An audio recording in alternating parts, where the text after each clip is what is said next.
BJP দলের প্রাথমিক সদস্য পদ থেকে পদত্যাগ করলেন রাজ্যের প্রাক্তন বিধায়ক রাজেশ্বর দেববর্মা। শ্রী দেববর্মার সাথে বিজেপি দল ছাড়লেন এডিসির প্রাক্তন এমডিসি রমণী দেববর্মাও। নাগরিকত্ব সংশোধনী বিল 2016 লোকসভায় পাশ করানোর প্রতিবাদ জানিয়ে এই দুই প্রভাবশালী উপজাতি নেতা বিজেপি দল থেকে পদত্যাগ করেছেন বলে একটি সূত্রে জানা গেছে।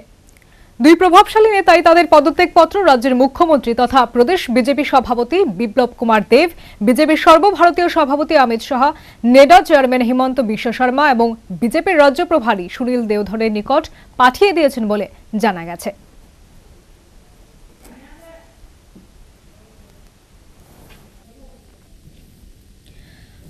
আমাদের সাথে এই মুহূর্তে রয়েছে প্রাক্তন বিধায়ক রাজেশ্বর দেববর্মা। রাজেশ্বর বাবু, আপনাকে হাল্লা বলে অনেক অনেক স্বাগত। ধন্যবাদ। আপনার থেকে সরাসরি একটা বিষয় যেটা জানতে চাইবো, বিজেপির প্রাথমিক সদস্য পদ থেকে আপনি ইস্তফা দিয়েছেন বা পদত্যাগ করেছেন, কেন এটা করেছেন একবার জানতে চাইবো।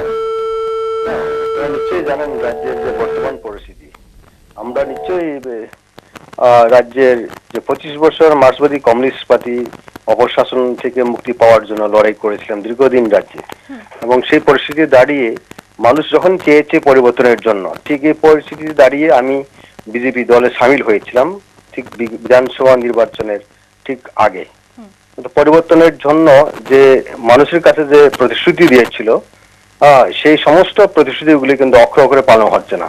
বিশেষ করে যে বিজেপি দল নির্বাচনে জয়লাভের জন্য রাজ্যের জনজাতি গোষ্ঠী এবং রাজ্যের সকল অংশের মানুষের কাছে প্রতিশ্রুতি দিয়েছিল যে এডিসির হাতে অধিক ক্ষমতা প্রদান করার জন্য যে সকল যে অ্যামেন্ডমেন্টগুলি দরকার, সেই সকল অ্যামেন্ডমেন্টগুলি এনে এডিসির হাতে অধিক ক্ষমতা প্রদান করা হবে এবং এডিসি এর নামকরণ করা হবে স্টেট ত্রিপুরাল্যান্ড স্টেট কাউন্সিল।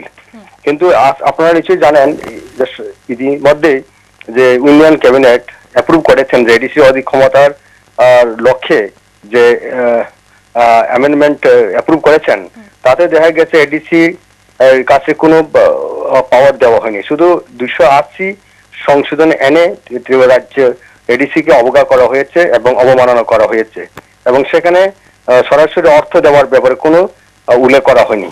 যদি সরাসরি অর্থ প্রদান করার জন্য সেখানে একটা জিনিস আনা উচিত ছিল যে আর্টিকেল 275, এটা কিন্তু উজ্জ্বল রেখেছে যে ত্রিপুরা রাজ্যকে ব্রাত্য করে অন্যান্য সিডিল এলাকাগুলিতে, যেমন উত্তর পূর্বাঞ্চলে সেই সমস্ত এলাকাতে কিন্তু স্পেসিফিক মেনশন করা আছে যে 30টা দপ্তর দেওয়া হবে এবং সেখানে আরো মেম্বার সংখ্যা বাড়া হবে, এই সমস্ত কিছু উল্লেখ আছে। কিন্তু আমাদের ত্রিপুরাকে ব্রাত্য রেখে এই অ্যামেন্ডমেন্ট বিলগুলি আনার জন্য কেন্দ্র সরকার উদ্যোগ গ্রহণ করেছেন।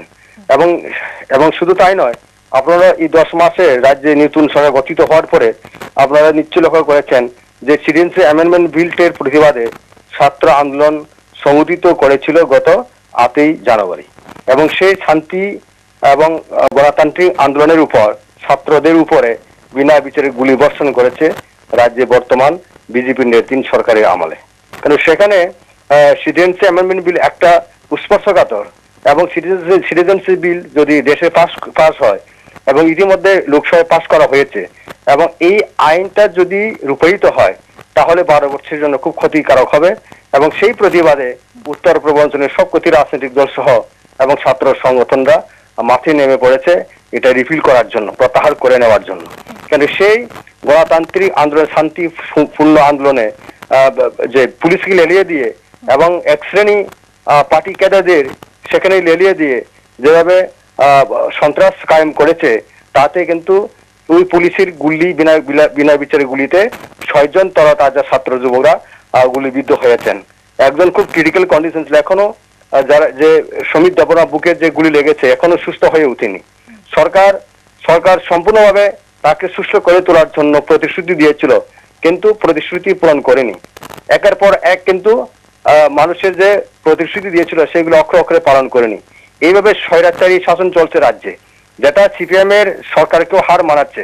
সিপিএম এর 25 বছরের রাজ্যে জনজাতি গোষ্ঠীদের বাছাই করে উগ্রপন্থী নামে গুলি করে হত্যা করা হয়েছিল এই রাজ্যে, এবং আমাদের জনজাতি গোষ্ঠীদের পাহাড়ি মা বোনরা পুলিশের নির্যাতনের শিকার হয়েছে, রাষ্ট্রীয় সন্ত্রাসের শিকার হয়েছিল, এবং তারই মুক্তির কারণে আমরা দীর্ঘদিন সংগ্রাম করে রাজ্যের মার্ক্সবাদী কমিউনিস্ট উৎখাত করার জন্য আমরা আন্দোলন করেছিলাম এবং তারই প্রতিফলিত হয়েছে রাজ্যে, এবং রাজ্যে নতুন একটা সরকার আমরা প্রতিষ্ঠিত করতে পেরেছি। কিন্তু 10 মাস পেরিয়ে না যেতে এই যে ফ্যাসিবাদী একটা সরকার এবং অপশাসন কায়েম করছে রাজ্যে, এটা পরিষ্কারভাবে মানে মানুষের চোখে ফুটে উঠেছে। এবং শুধু তাই নয়, সেখানে এমন একটা ঘটনা হয়েছিল যে পুলিশের গুলি করার পরে যারা গুলিবিদ্ধ তাকে সুস্থ করার জন্য অ্যাম্বুলেন্স করে আগরতলার জিবি হাসপাতালে এবং মেডিকেল কলেজে আনার পথে অ্যাম্বুলেন্সকেও পুলিশ বাহিনীরা রাস্তায় আটকে এটা আক্রমণ করেছিল। এটা বহু ভারতে কোথাও এরকম ঘটনা সংঘটিত হয়নি।